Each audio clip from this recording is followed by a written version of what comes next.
There are only 3 reasons you're playing this course. 1, you're playing with newbies, and while you want to show off and destroy their asses on Rainbow Road, you don't want them to leave just yet either. 2, you chose random in the selection screen, so you didn't really have a choice to begin with. 3, you mashed the A button without it breaking so fast, you managed to do that all the way to the course selection, which probably should be a sign that you're an impatient bitch. Or 4, you just don't care. Any course is fine as long as you have fun with your friends, which I can kind of respect you for it. And who am I kidding? This is Mario Kart. We don't have fun in this game. Also, this is just a baby course. The anti-gravity section is super tame and the shortcuts are too easy to do. I'll just shut up and move on. We got 47 more. Water levels in recent modern gaming have become more tolerable, but the trauma of trying to struggle with being underwater for an ungodly amount of time still triggers me when I drive through this course. It's also another ease into anti-gravity, as well as a reintroduction to driving underwater, but still not upside down yet. But I'll talk about that in a second. Despite needing to keep my sugar levels in check with my increasing age,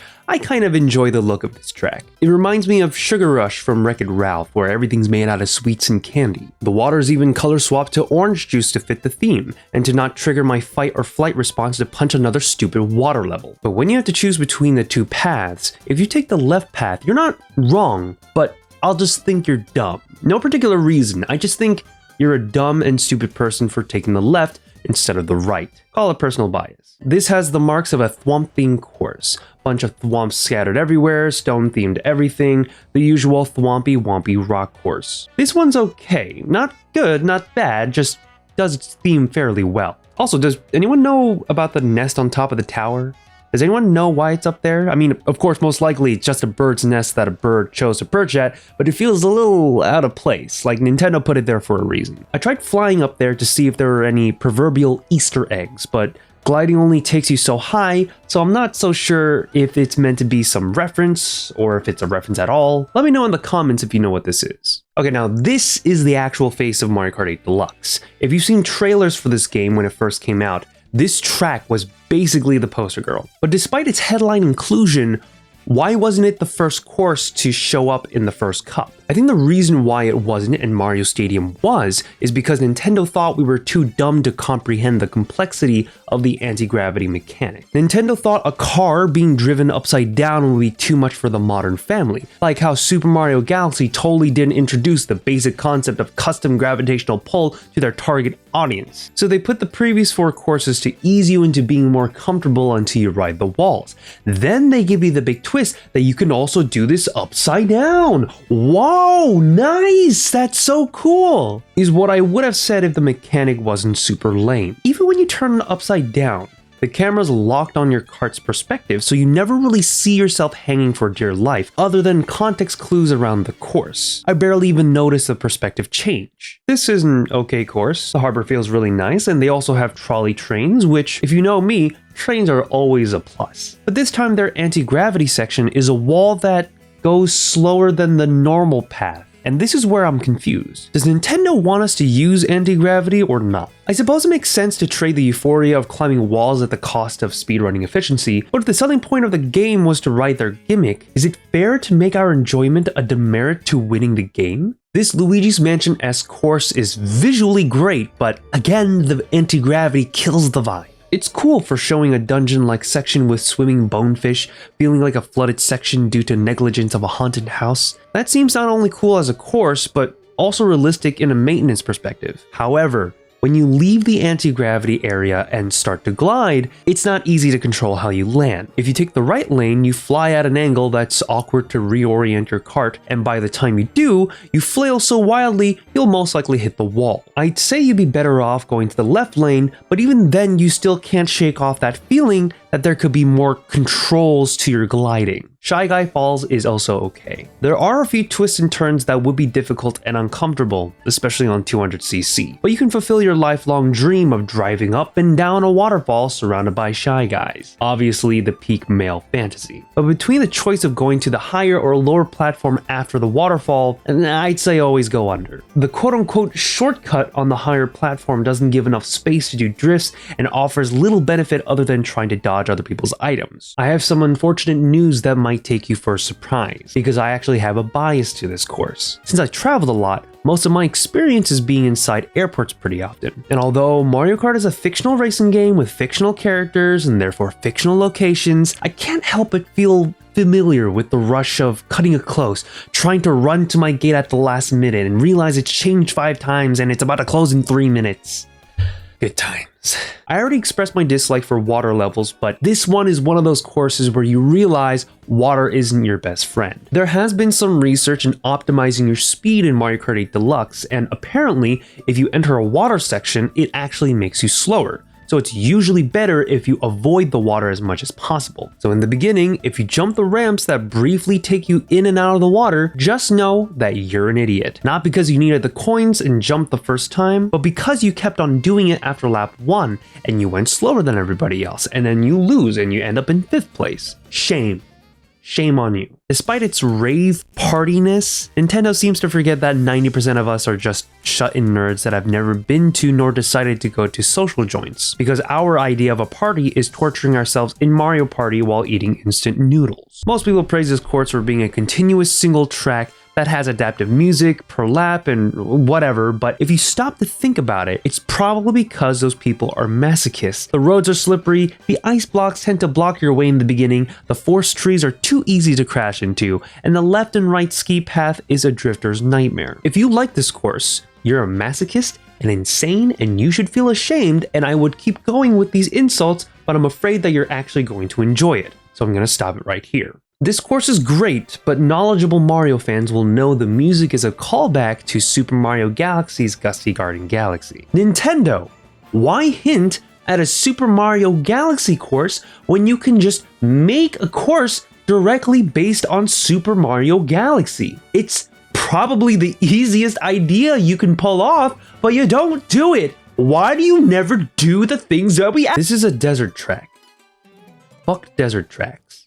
If you don't take the left path, you're an idiot. No reason why, just know that you're an idiot. People think if a course has a name with Rainbow and Road on it, it automatically qualifies as a difficult course. So if you're one of those people who complain that Rainbow Roads are difficult, I'll make sure we only play all Rainbow Roads exclusively just to prove that not only is it easy, but that also you're a wuss. Man up. The only other time the words cow and suck come together other than this course sucks because of the cows, you probably don't want me to finish that thought, so we'll just move on. This is a solid middle ground for me. Mario Circuit feels more racy since it has a pit stop and the one elevated anti-grav section, but small tweaks here and there don't really make it more exciting, other than the occasional trick ramps that boost dopamine in smaller doses than when smoking the crack. Mario Kart DS. Doth time truly serve thee a cruel mistress? One of the first DS games I ever played was Mario Kart DS, so this course is always a trigger to the younger days when the water would actually slow you down and you couldn't do tricks off of ramps. For sure, this is a definite improvement from the original, so this gets a pass. I'm not going to make any roundabout jokes for this. I simply don't like this course. Okay, where do I start? For one, the road is too wide and spacious for any fun to occur. Both anti-gravity walls are actually the slower paths. You can sometimes take a glider truck to fly over the bridge, but you have to time it right or else you'll either crash onto the bridge, which slows you down, or you're too far and you fly under the bridge, which is just disappointing. The only redeeming quality to this track are the cars, which give a good challenge and a fair balance of risk and reward, but other than that, it's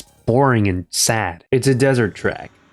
Fuck desert tracks. This is a small and cute course, but it's a little too small. This might have been a good fit for the SNES version of Mario Kart, but I feel like if they made it about 10% bigger, it would be more fitting for Mario Kart 8 Deluxe. Also, despite the name, there are no donuts to stack, so minus points. This course was famous for being able to visit the same Peach's castle from Super Mario 64. Even though you can't do that anymore, therefore sucking the soul from its predecessor faster than the whore on the back of the CVS, at least it has a lot more space and a lot of wiggle room. Ironically, for a cup that isn't about Mario, this is actually a pretty good track. I don't like the frogs. Fuck the frogs. Again, I played the DS version of this course, so let me say that this overhaul makes it almost unrecognizable, but in a good way. At every turn, there's always something that keeps your attention. It's all fluff, no filler. This is just constant dopamine hits made into a physical track. There are two things that I don't like about snow or ice themed levels. First is that I don't like the cold. Even the thought of it sends shivers down my spine. I can't stand cold weather. If Superman has kryptonite, then YASHA has 0-degree weather. Also, this is just a desert track in disguise. Fuck desert tracks. There are a lot of unique elements in this course, like the bouncing note creatures, the piano road,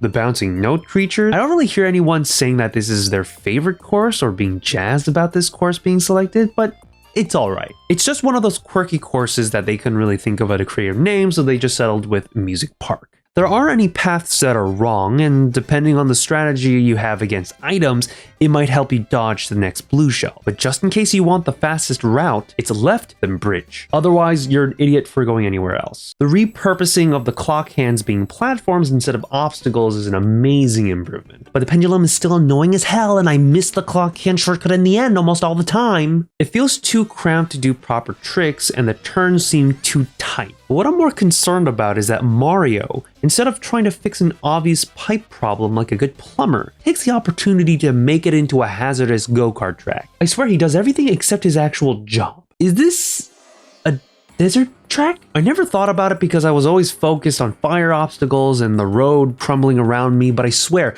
the consistency of the road reminds me a lot of a desert track. I'm not exactly sure, but just in case if it is a desert track, fuck this track. Rainbow Road. It's not that hard. Just stay on the rainbow and stay on the edges with the chain chomps. It's not that hard. This course is just a tutorial on how to drift. Now, Timmy, listen. In order to do a drift, you hold any of the R trigger buttons while turning and you let go when you see a sparking color. The longer you hold, the bigger the boost. It's a game of skill and experience as well as a lot of practice. I guarantee you'll win all the games with drifting.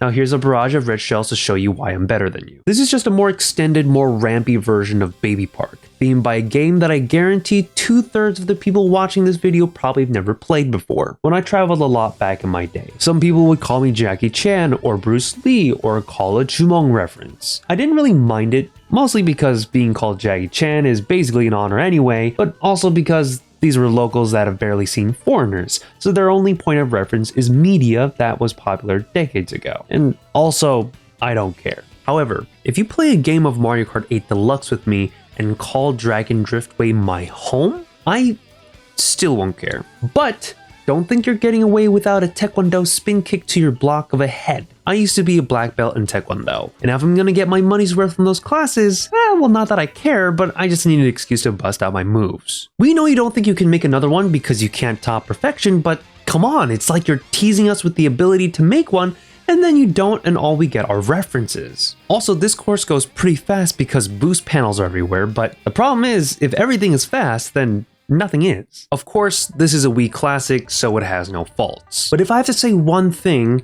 it's the minecarts. I kind of miss the old version. The current ones give you a speed boost if you bump into them, but the older version, it was meant to be an obstacle like the cars and trucks in Toad's Turnpike. I think if this track were to come back in Mario Kart 9 or in a future Mario Kart, it should be an obstacle again. It's too easy, let's make it a challenge. Again, Rainbow Roads are easy, and this is probably the easiest of all of them. Just breathe, slow down, and quit you bitching. I think this one's kind of boring. You're just going back and forth between a green and yellow lane. Even though this is technically an ice track, therefore being a desert track, it happens mostly on solid ground, and I wouldn't really reach for a fuck desert track card anyways because it's already boring, so I'll give it a pass. Aside from the name, there isn't exactly anything Zelda about it. Those Deku Babas, they're just reskinned Piranha plants. The Master Sword shortcut, if you just replaced it with any other object, it could work just as well.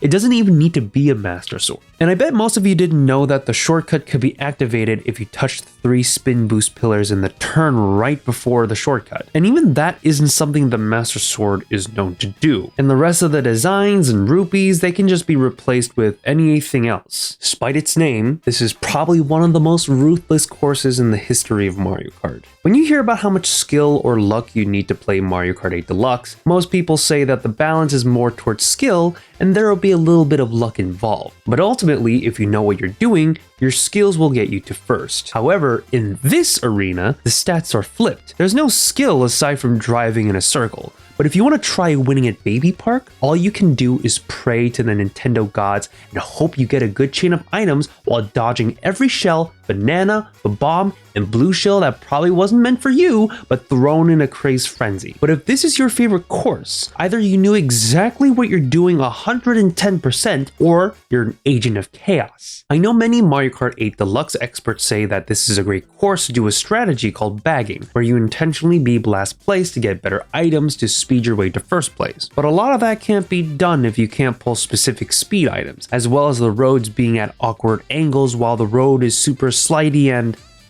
it's a desert track. Fuck desert tracks. Now this should have been a Zelda course where you're going in and out of the Deku Tree, or like in the Korok Forest. Just throwing it out there. Okay, so you know I said that Hyrule Circuit was bland because there was nothing specific to Zelda. Now this one, there's a lot of things that are specific to Animal Crossing, but it's annoying. The weather can change randomly between the 4 seasons, but of course that means there's a chance to pull the snow version, which is just a desert course in disguise, blah blah blah.